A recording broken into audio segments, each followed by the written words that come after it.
शरीव kitchen मध्ये सगळ्यांचे पुन्हा एकदा स्वागत आहे। आज आपण बघणार आहोत ढाबे स्टाईल दाल तडका। ही बघा, त्याच्यासाठी मी 1 वाटी तुरीची डाळ घेतली। आता मी तिला स्वच्छ धुवून कुकरला शिजायला घालणार आहे। ही बघा, मी डाळ स्वच्छ धुवून घेतले 2-3 वेळा स्वच्छ पाण्याने। आता मी त्याच्यामध्ये 2 मिरची कट केल्यात मध्ये त्या घालणार आहे। नंतर मी 1 टोमॅटो घेतलाय, तो बारीक चिरून तो घालणार आहे। आणि याच्यामध्ये आता मी पाणी घालणार आहे। आपल्याला पाहिजे तेवढं पाणी आपण अंदाजाने घालायचंय। मी 1.5 ग्लास पाणी इथे घातलंय। थोडंसं मी हिंग घालते शिजतानाच। आता आपल्याला हे सगळं कुकरला शिजायला लावायचंय। थोडीशी हळद टाकते आणि थोडंसं मीठ मी घालते।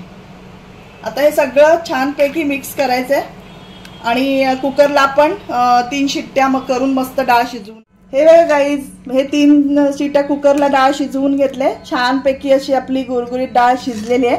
आता आपण ह्याला फोडणी देऊया। हे बघा गाईज, आता आपण कढई तापायला ठेवले। कढईमध्ये मी 2 चमचे तेल टाकले।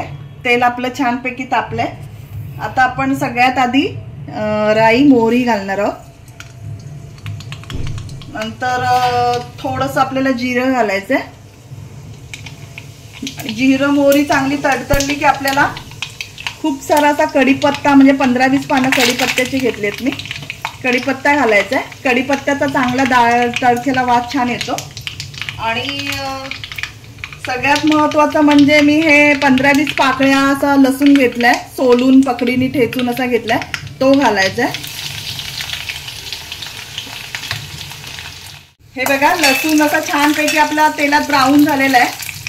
आता आपल्याला ह्याच्यामध्ये अर्धा चमचा लाल मिरची पावडर मी घालणार आहे। अर्धा चमचा लाल मिरची पावडर आणि जी ही डाळ आपण शिजवून घेतली कुकरमध्ये ती घालायची।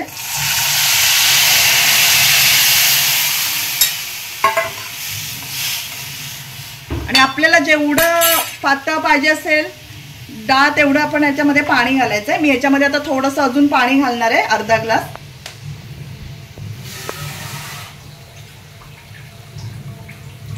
मी अजून थोडं पाणी घालते। एकदम जास्त पातळी करायची नाहीये ती। आणि 10 मिनिटं मी झाकण मारून ह्याला परत एकदा उकळी यायला देते।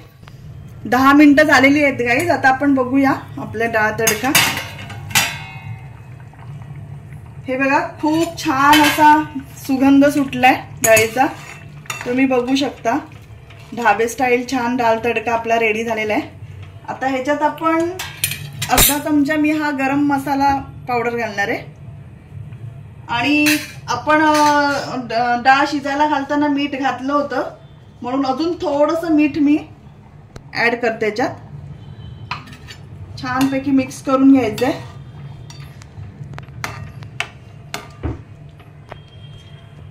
आणि आता आपण गॅस बंद करूया आणि खूप सारी कोथिंबीर वरून बारीक कापून टाकायचे। कोथिंबीरीचा पण खूप छान वास येतो।